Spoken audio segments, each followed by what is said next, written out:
Bienvenidos de nuevo a Polos Opuestos. Colombia no es una isla. El fenómeno de la interdependencia, que significa que todos dependemos de todos, nace que lo que ocurre en un país o una región, pues afecta e influye a todos. Haití, uno de los países más pobres del mundo, afecta por ejemplo a los Estados Unidos, principalmente en materia de migración, pero en muchos otros temas.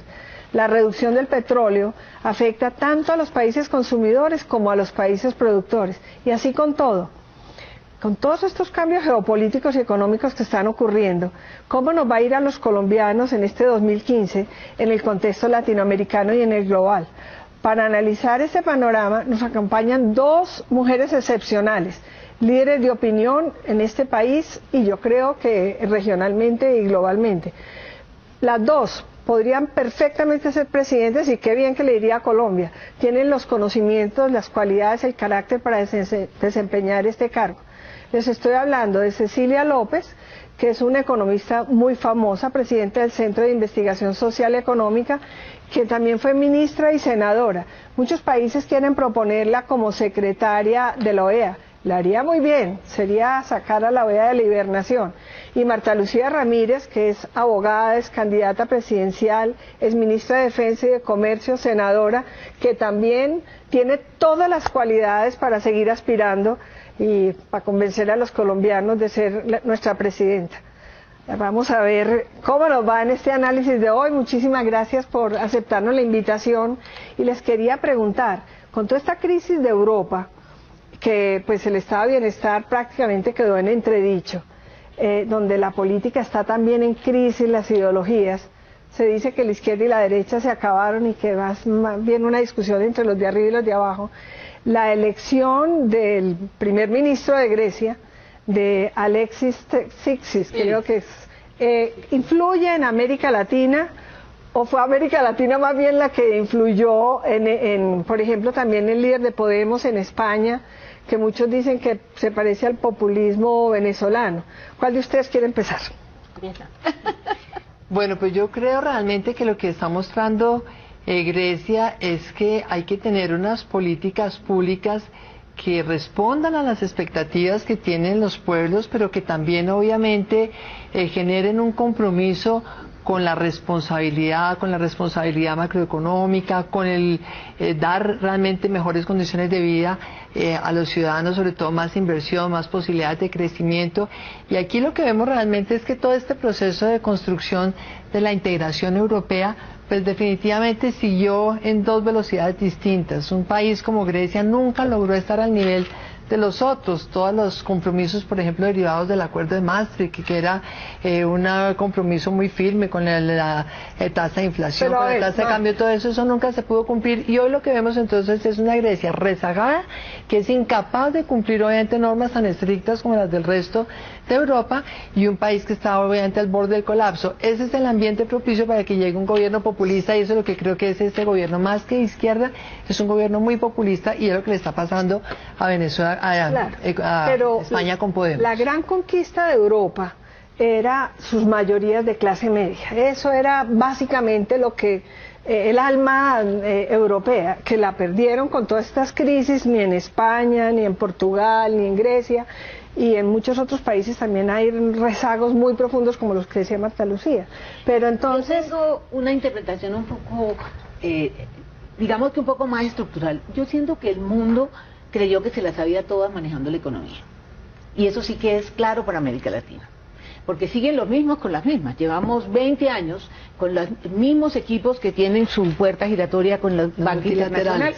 Y eso llevó a que... el liberalismo económico más o menos preponderante, sí, ¿no? todo lo del consenso de Washington, que en su momento jugó un papel porque veníamos de una hiperinflación, etcétera. Pero esta mañana, precisamente reflexionando sobre un artículo, pensaba, aprendimos a manejar la economía, después de oír a los OECD, si por economía se entiende, o por desarrollo se entiende, crecimiento económico, bajos déficit, baja inflación, si es eso, aprendimos. Lo que no hemos podido aprender es qué hacer con la gente. Y eso es lo que está explotando por todas partes. Porque, ¿cuál es la O sea, ¿qué hacer fórmula? con la gente? Hablamos de equidad. No, hablamos de qué hacer con la gente, cómo responderle el desarrollo a la gente, cómo distribuir los beneficios del desarrollo.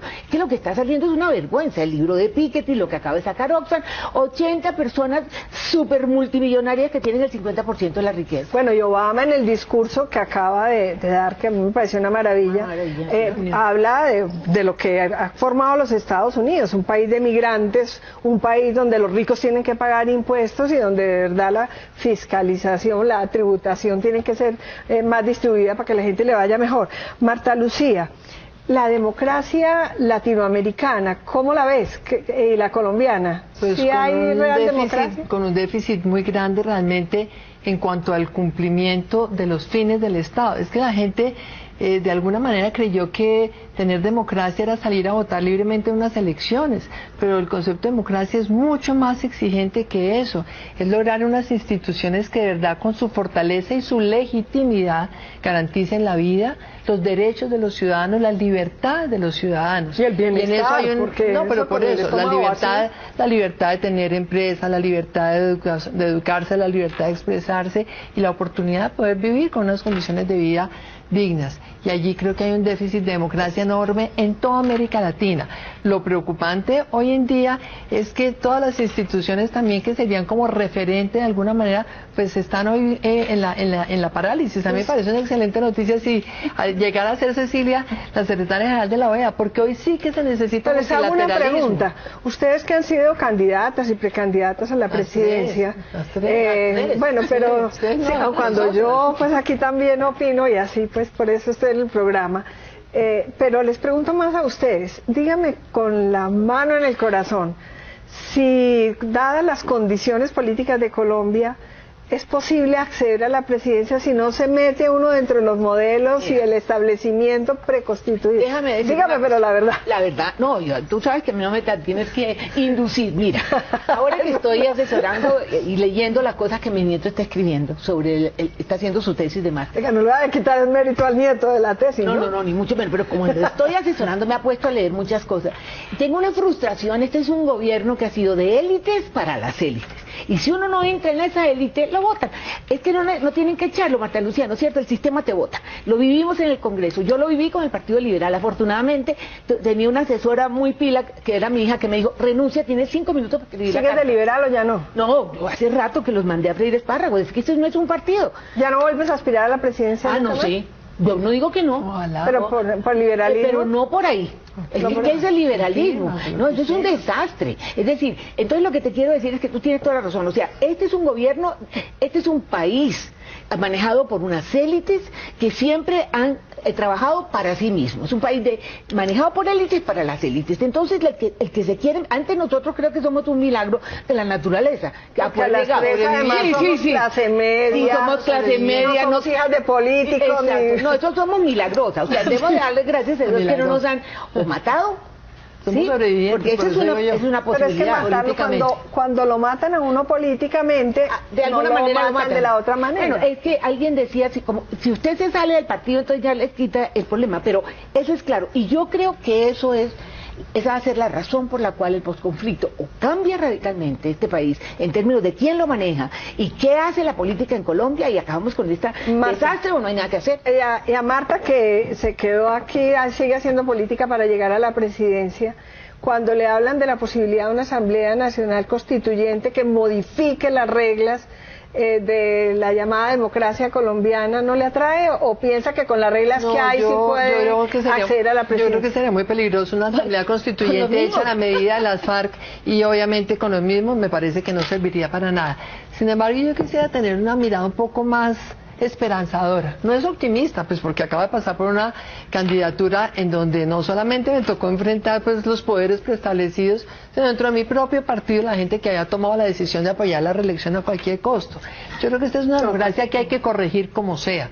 Aquí no podemos seguir viviendo la compra de votos y todo el mundo mirando para el otro lado. Eso no es romántico, Marta y muchos periodistas hablan de la mermelada y se ríen. Pero eso no es muy romántico. Pues yo no sé si será romántico, pero yo la verdad siento que ha logrado sacar 2 millones de votos donde nadie puede decir hay un voto comprado.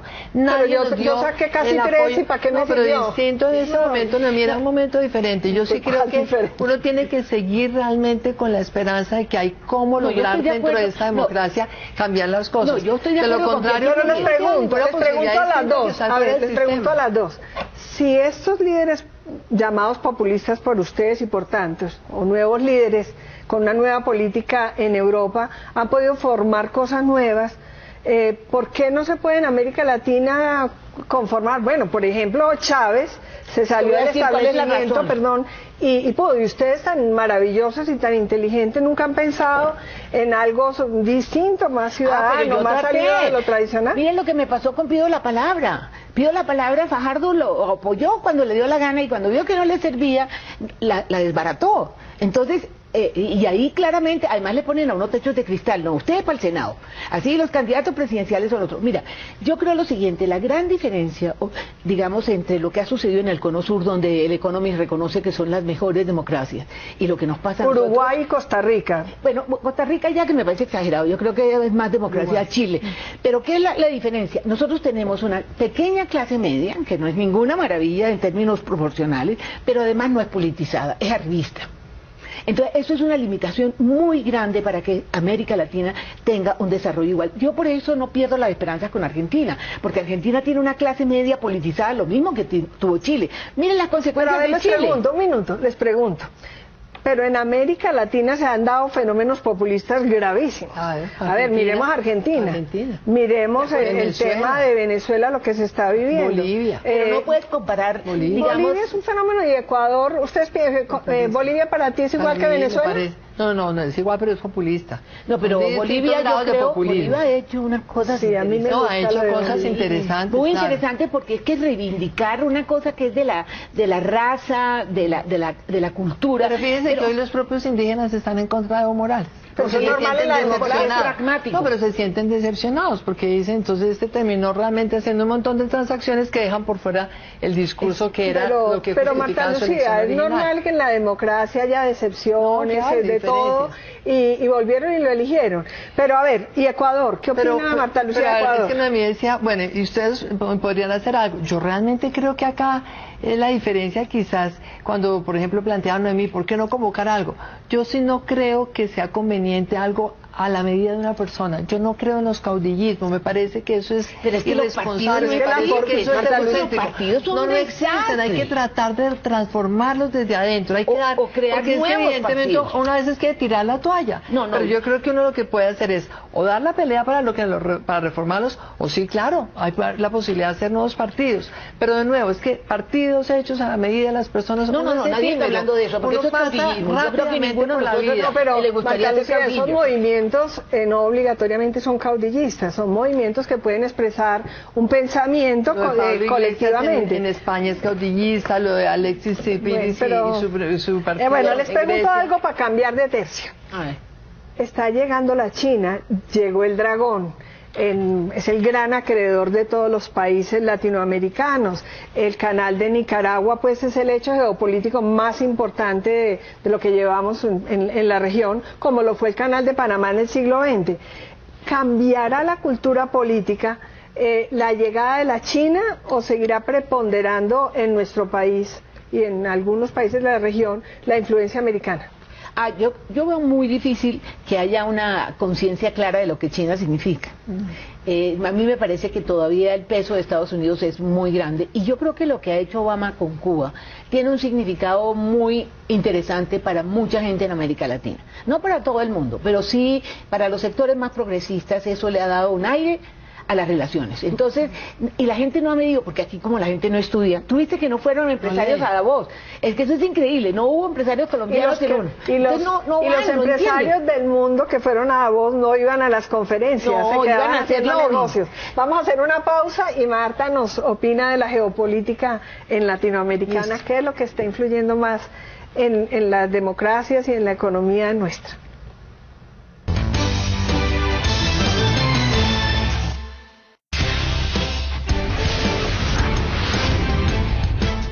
Marta, ¿cómo ves a Latinoamérica y la influencia china y de Estados Unidos. Pues es que en el tercio anterior hablábamos de la democracia, y yo realmente creo que China pues no es precisamente un referente en materia de democracia, tiene otros valores. Entonces uno se empieza a preguntar, ¿será que el valor es la democracia? Yo sí creo mucho en la democracia y creo mucho en las libertades, pero también creo mucho en el orden, en la disciplina, en la visión de largo plazo, en la planeación, en las políticas de Estado. Y eso es lo que falta a América Latina. Acá las políticas son erráticas, cambian de un gobierno a otro, no hay un compromiso realmente con mantener lo que se necesita, sino es la impronta de cada quien, el ego de cada presidente y cada ministro. ¿Será que tenemos una concepción unívoca de lo que es democracia y decimos lo de China es una porquería? Yo al contrario tengo gran respeto por China, quiero ese país, nunca jamás diría es una porquería, pero creo que no es la democracia que conocemos nosotros. Estoy diciendo la calidad de la democracia. No es la democracia que nosotros conocemos, allá pues no hay un sistema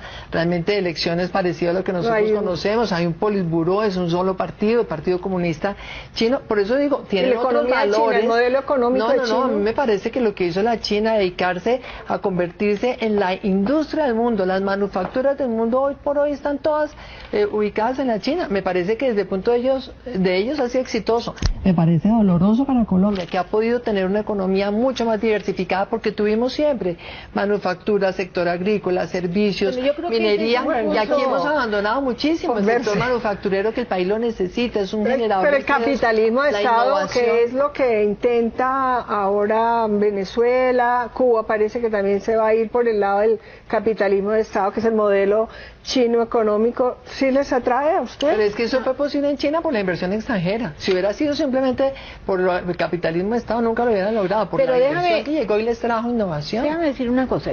Yo creo que en el caso de América Latina tenemos dos retos muy grandes. El primero es que la democracia, sin llegar a la madurez que ha debido llegar, tiene varios elementos terribles. Uno es la corrupción. Total. Usted llega a cualquier país y el chofer ya le cuenta todo lo que se ha robado el presidente respectivo. Muy pocos países se salvan de eso. Espero que Colombia, pero muy pocos países. Sí, en Colombia lo de los presidentes ha sido distinto, pero hay otros países donde tú te montas en el taxi y inmediatamente te hablan de los millonadas y cómo se... Entonces corrupción es un tema supremamente grave en América Latina. Justicia, ¿qué tal? Entonces la corrupción también es porque no hay justicia.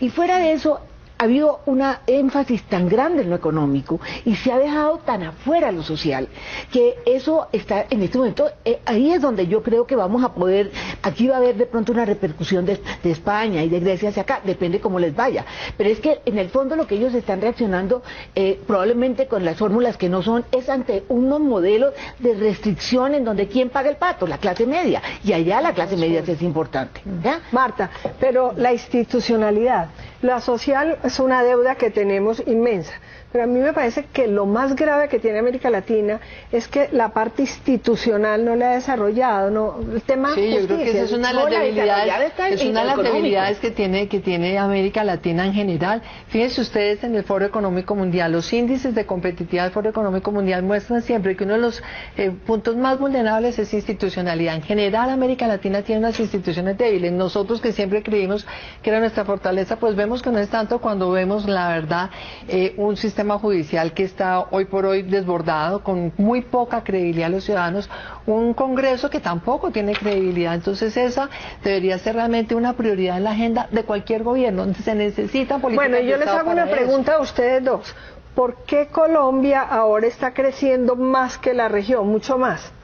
Estábamos atrasados nosotros antes de que llegara inversión extranjera y entonces ahora se está viendo que la demanda... Mira, yo quiero traer una frase de alguien que tú quisiste mucho también, el presidente López. Mucho. Que una vez dijo, Colombia no tiene una base productiva, lo que Colombia ha hecho es manejar bien las bonanzas. Y Colombia ha vivido de bonanza en bonanza. Entonces, aquí lo que ha pasado es que hemos vivido de bonanza en bonanza, pero ¿dónde está la base productiva? El sector rural no veo media, la industria tampoco. Pero había algo.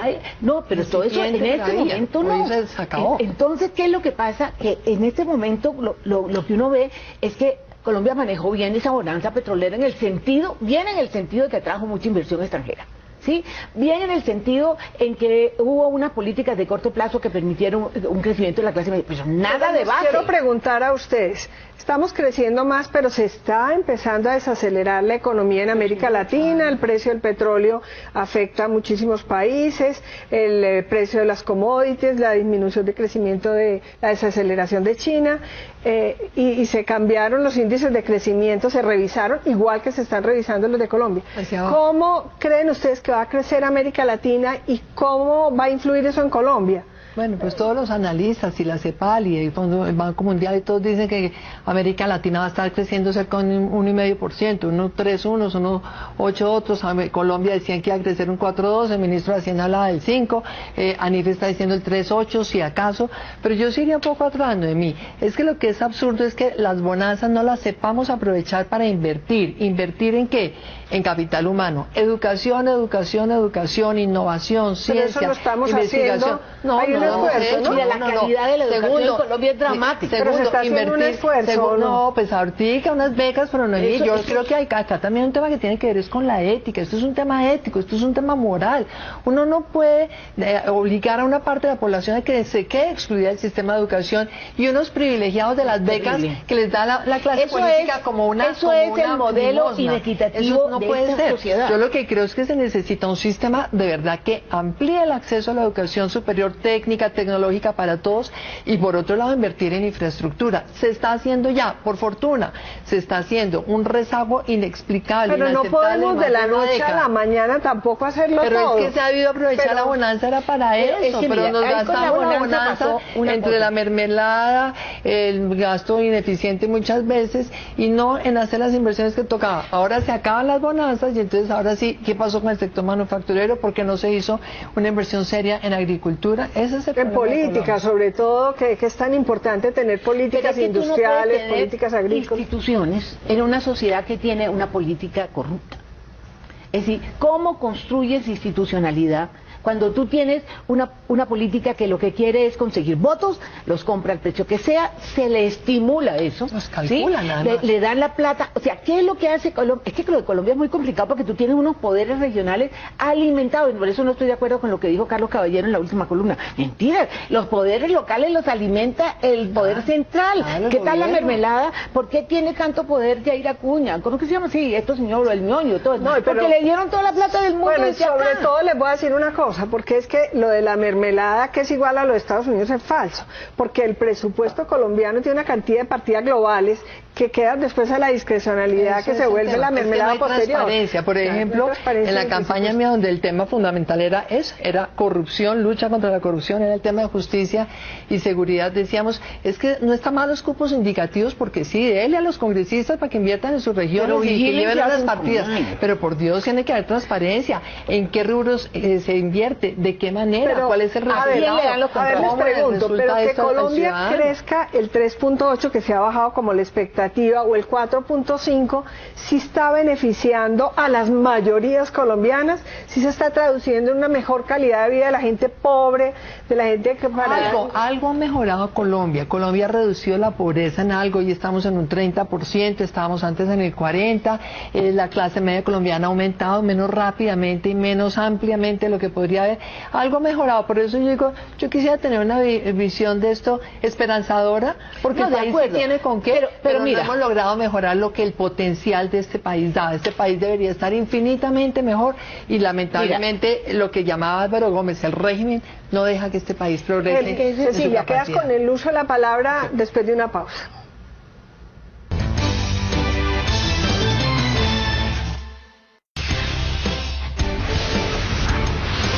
Pero cuando hagan los pasitos, cuando den los pasos.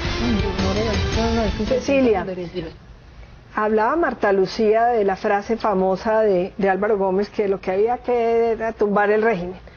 Podemos, con el modelo actual, que es copiado y que pues poco a poco ha aportado a las circunstancias sociales e institucionales, continuar, o cuál es tu perspectiva para que Colombia despegue no solo en la modernidad que se avanza, sino en otros en todos los temas. Yo estoy de acuerdo con Marta Lucía en el sentido de que uno no puede ser absolutamente negativo y Colombia hoy no es la misma Colombia de hace un siglo, eso es cierto. Pero en ningún país. Todo el mundo, es como las matas que tienen que crecer, así no les echen sino bueno, claro que agua. los vecinos también, que otros hay unos que están involucionando.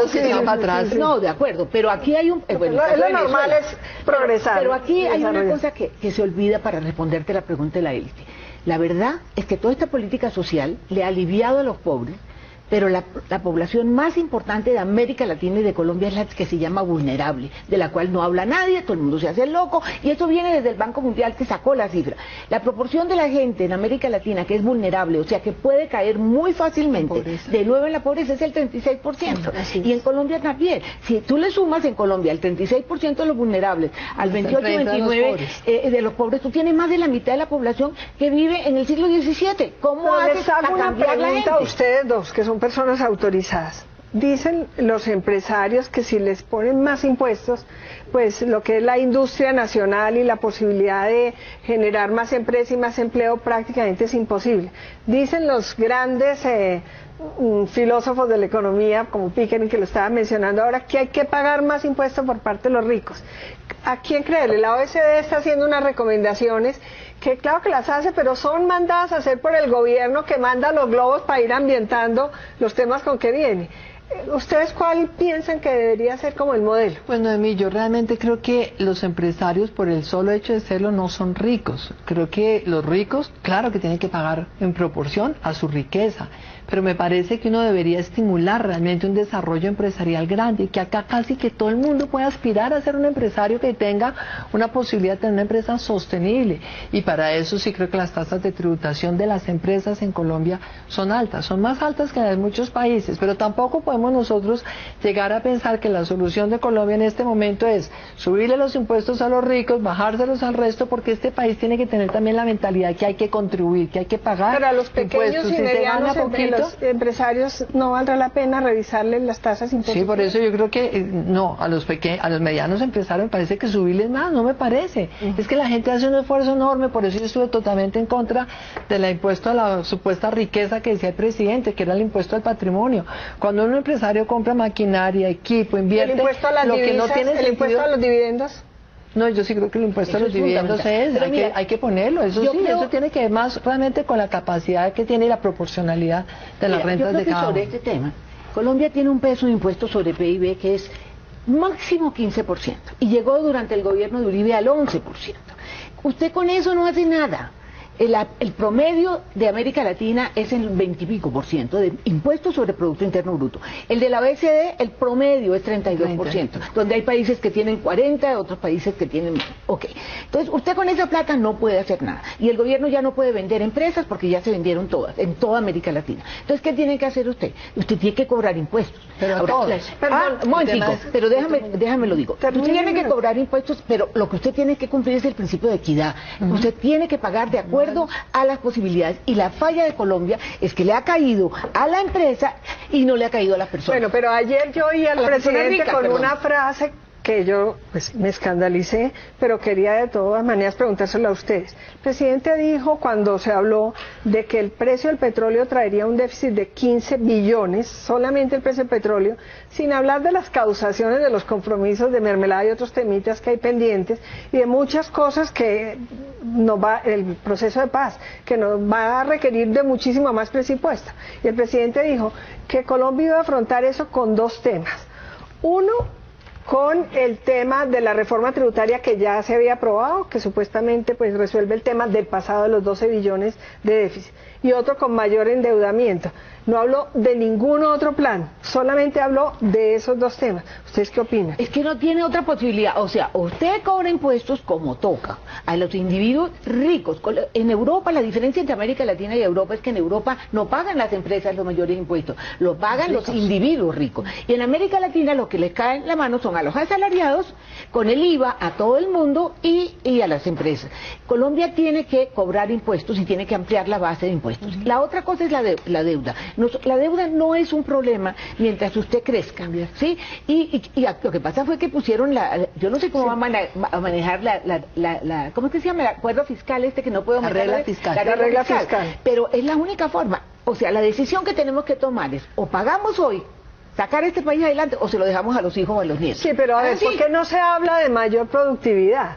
¿Por qué no se habla de mayor investigación? ¿Por qué no se habla, por ejemplo, de manejar? Eso toma tiempo. ¿Por qué no se habla de administrar? No, es que administrar mejor, ser más austeros, gastar menos en el tema de los impuestos es que el Estado, y no hemos hablado otra cosa muy importante, mire, yo no oí al presidente ayer cuando habló de los 15 billones, oí al ministro de Hacienda cuando habló de 9 billones por cuenta del petróleo, pero entonces, perdón, él habló de 12, de 9. El ministro de Hacienda habló de 9, teníamos un déficit de 12, eso nos da un déficit de 21 billones. Pero si a eso le sumamos el del famoso posconflicto, es que nadie habla de eso. Yo no he hecho más que preguntar cuánto le va a costar el posconflicto a Colombia. ¿Pero cuánto vale entrar a la OECD? No, pero Cecilia, es que hablemos de posconflicto, porque es que allí es lo que es nuestro y lo inmediato. Pero ¿por qué no hablamos de estimular la productividad de las empresas, de administrar mejor el Estado, de el tema de la competitividad? Pero es que el tema de los impuestos hay que solucionarlo porque la carga que tiene el Estado, de todas maneras no la van a suplir las empresas. Las empresas pueden mejorar su productividad y eso hace que la economía crezca más, que produzca más bienes, con lo que tiene alguito más de impuestos. Pero eso no le resuelven los grandes faltantes que tiene el fisco colombiano. Eso sí. Mejor dicho, el mensaje para los colombianos es que todos, en la medida de nuestras posibilidades, tenemos que pagar impuestos. Nos toca pagar impuestos, a todos. ¿Qué tal todos los profesionales que ganan muchísima plata y que no le dan a uno facturas? Claro, no pagan. Agricultores, ganaderos, independientes, médicos, de la informalidad. Entonces lo que yo quiero que el mensaje es, nos toca tomar la siguiente decisión: o nosotros pagamos en la medida de nuestras posibilidades, y esa es la pelea que hay que dar, que el presidente no vuelva de nuevo a clavar a las clases medias y a confundir los ingresos de capital con los ingresos de trabajo, que eso es lo que están haciendo en este momento. Un alto ejecutivo paga lo mismo que un señor que está sentado en su casa recibiendo renta. Entonces, o hacemos eso nosotros o se lo dejamos a los hijos y a los nietos con endeudamiento. Eso es amoral, dejárselo a la gente. Pero eso hay que decírselo a la gente. Hay que solucionarlo. Yo decía, ese es el discurso. Usted no quiere pagar impuestos, entonces lo van a pagar sus hijos. Pues así de simple. Pues yo sí creo que también hay que pensar en administrar muchísimo mejor en la burocracia. Por ejemplo, ha crecido en los excesos, la contratación es una locura, la mermelada significa mucho y eso significa en el presupuesto. Obviamente que hay que pagar impuestos, pero hay que tener una política industrial. De acuerdo. O sea, entonces, ¿cuánto va a crecer América Latina? De acuerdo con todo esto que está ocurriendo en el mundo, el tema del petróleo, pues que no parece que fuera a aumentar el precio muy rápidamente. ¿Cuánto creen ustedes que va a crecer en promedio? Yo creo 1.3, 1.4. Eso no crece más que eso, porque es que Venezuela está en menos. Porque todos desaprovecharon su bonanza de commodities.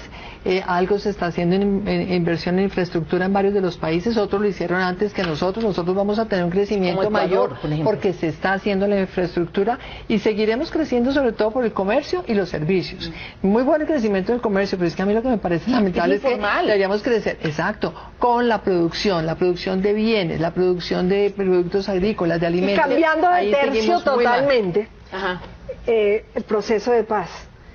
Ustedes dos he oído y las he leído que pues quieren que salga bien el proceso de paz.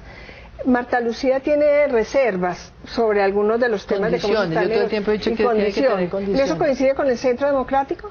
No, pues yo realmente fui la que le sugería a Oscar Iván Zuluaga en su segunda vuelta que aceptara que el proceso de paz continuara, pero que realmente haya que exigir condiciones humanitarias. Ellos tenían una posición diferente al comienzo. La posición mía ha sido muy clara y creo que... ciudadana, Marta Lucía, ¿cómo sería de acuerdo con los... pero cómo? ¿Mediante qué mecanismo? Yo creo que hay que llevar a un referendo, me parece que... Pero el referendo, perdóname, te pregunto, el referendo tendría que ser de acuerdo con la ley todas las preguntas para saber por qué estaba votando el ciudadano.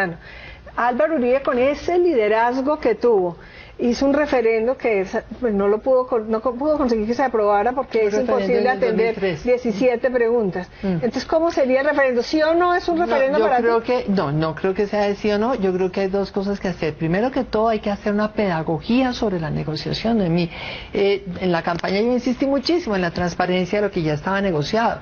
El gobierno, después de haberse reelegido y demás, finalmente dio a conocer los 3 textos. Yo le aseguro que los televidentes hoy se preguntan quién lo ha leído leído, creo que casi nadie en este país. Somos muy poquitos los que nos hemos tomado la molestia. ¿A ti te preocupa alguno de los puntos? Sí, yo tengo varias preocupaciones, pero me preocupa más lo que el país no conoce, que son las famosas salvedades de las FARC. Los 32 puntos, dentro de los cuales está, por ejemplo, el de la Asamblea Constituyente. Y vienen los otros 3 capítulos que no se han negociado, temas de la justicia transicional. O sea, que para octubre tú no crees que se alcance. Yo no creo que sea posible tener la negociación, y me parece que sería totalmente inaceptable que traten de sacar al país ligerito con una aprobación a las carreras de sí o no. Hay que hacer pedagogía, hay que dar la posibilidad que el país de verdad digiera bien lo que va a asimilar, porque es que esto es un compromiso con las generaciones futuras de colombianos. Y una cosa, Noemí, la paz impuesta no es una paz duradera. Si queremos que la negociación realmente con verdad, con justicia, con garantías de no repetición funcione, hay que lograr que los colombianos la conozcan, se comprometan y se compenetren con ella y la aprueben. Y ahí voy yo con la pregunta siguiente. Con esta polarización del país, que yo creo que los grandes analistas dicen hay que llevar a los que no están de acuerdo con el proceso a buscar acuerdos. Entonces yo creo que el acuerdo finalmente se va a firmar.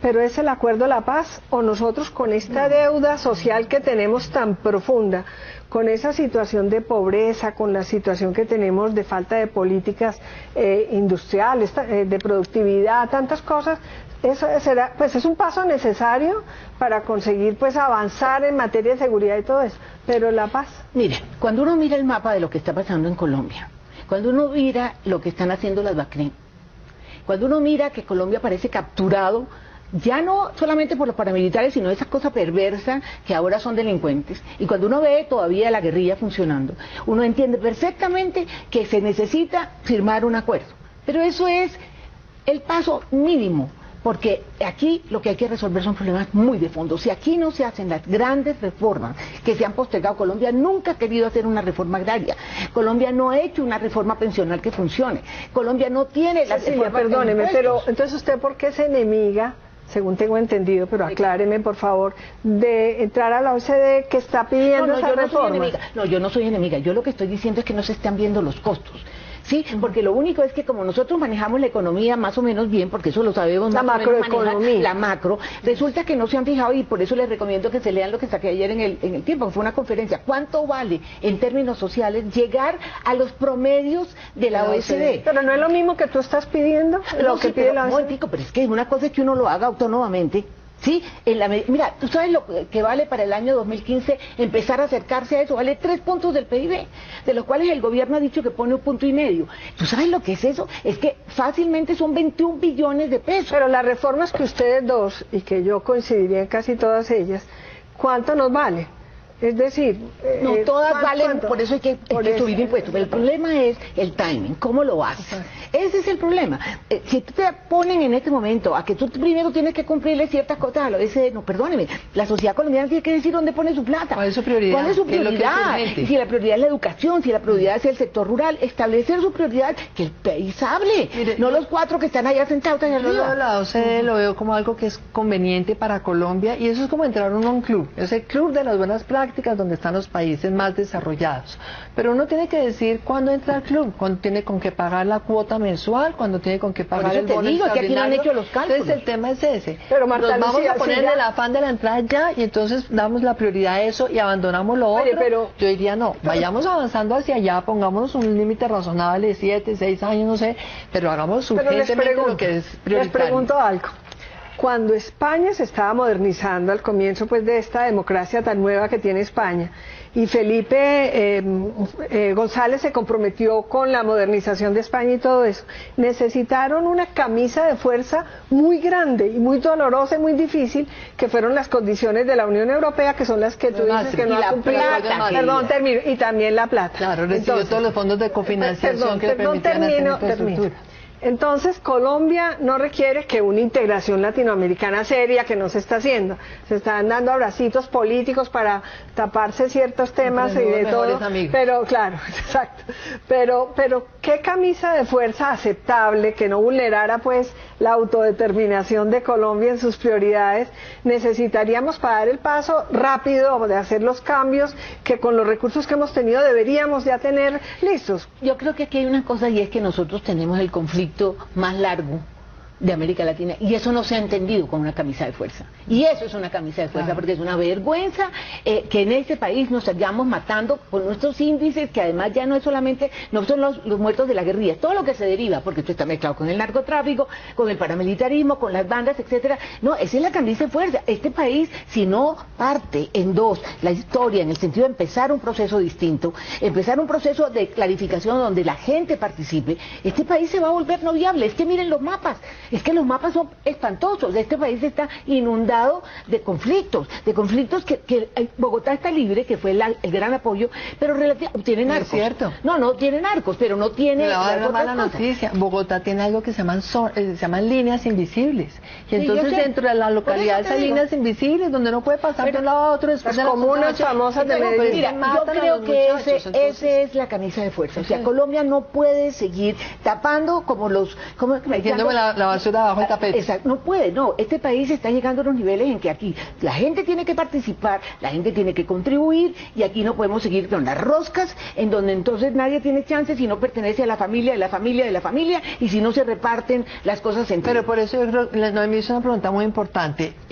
Queremos que se firme esta negociación, yo sí quiero que se firme, siempre y cuando tenga verdad, justicia, garantías de no repetición. La justicia transicional sí la aceptas tú.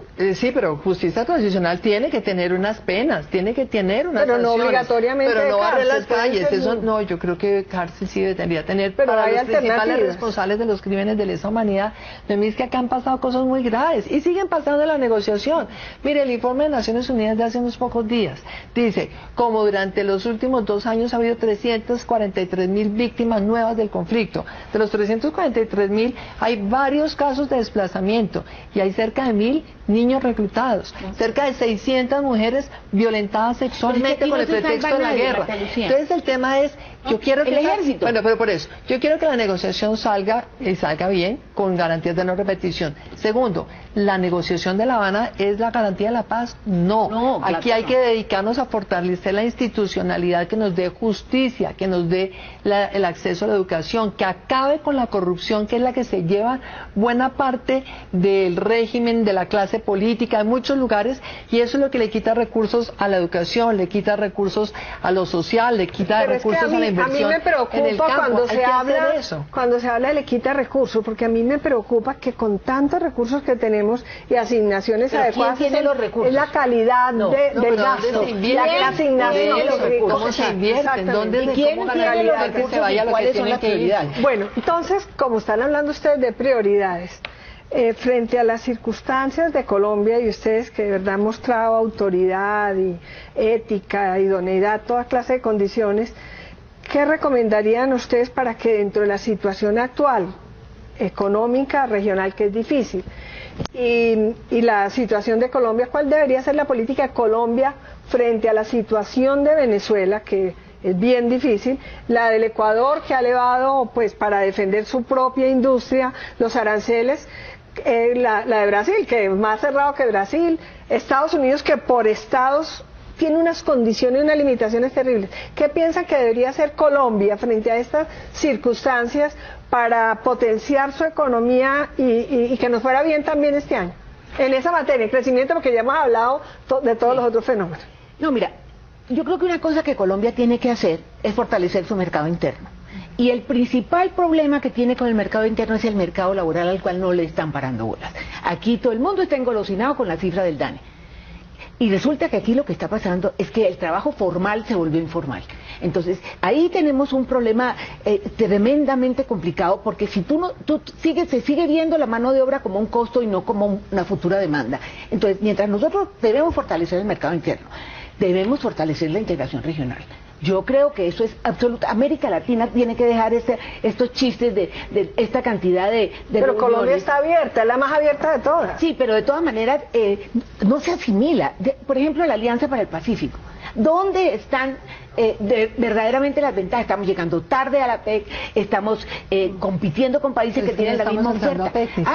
No estamos entrando a PEC. No, ni siquiera estamos haciendo la cola. Se nos acabó el tiempo. Yo haría algo que llevo esto es 5 años diciendo, se lo sugería al presidente Santos en el primer año de su primer gobierno. Yo de verdad me dedicaría a impulsar la industria colombiana y el agro, la agroindustria. Tener en Colombia producción de alimentos procesados para que podamos aprovechar el mercado interno. Es que es un pesar ver uno hoy todos los supermercados llenos de productos del mundo entero. Y cuando toda la gente del gobierno dice, es que qué maravilla, todas las semanas llegan misiones de inversionistas. Mentira, llegan misiones de empresarios extranjeros a ver qué nos venden. Porque este país se volvió supremamente interesante porque tiene un mercado de 46 millones políticas, con capacidad, desarrollo industrial, desarrollo agroindustrial, producción nacional. Y todo eso. Y por supuesto, yo sí realmente trataría de aumentar exportaciones a unos mercados que son naturales. La última pregunta, el mercado laboral que lo mencionó Cecilia. Quiero que cada una de ustedes me diga cómo ve el tema del mercado laboral que tú mencionas. El tema de los salarios, el tema de las pensiones, el tema de la informalidad. A mí me parece que el mercado laboral colombiano no está suficientemente analizado. Que medio minuto cada uno, me dice que nos toca despedir. Sí, no, mire, yo creo que ahí hay un problema muy de fondo, porque mientras usted no tenga el trabajo como la fuente, usted dónde está la productividad y dónde está la posibilidad de construir la base productiva. ¿El salario mínimo más alto? No necesariamente, hay que mirar, porque es que... ¿Flexibilidad para los despidos, menos prestaciones o...? No, yo creo que aquí es que no se conoce cuál es la realidad, pero hay una cosa que quiero decir antes de que se termine. Yo haría capacitación a la mano de obra para aumentar la productividad y un salario mínimo diferencial por región. Uy, no, yo sí es mucho más barato vivir en algunos lugares de Colombia que en Bogotá. No. Yo sí haría flexibilización del contrato laboral. Ha hecho toda la flexibilización del contrato laboral. Reformas pensionales. La reforma pensional es absolutamente prioritaria. Los viejos están aquí absolutamente protegidos. Colombia tiene un patrimonio muy grande, muchos de sus líderes de todos los géneros, porque son varios, pero de todas maneras hay mujeres excepcionales y hoy tuvimos oportunidad de oírlas y de verlas. Muchas gracias. Gracias. Muchas gracias por la gloria. Se las merecen.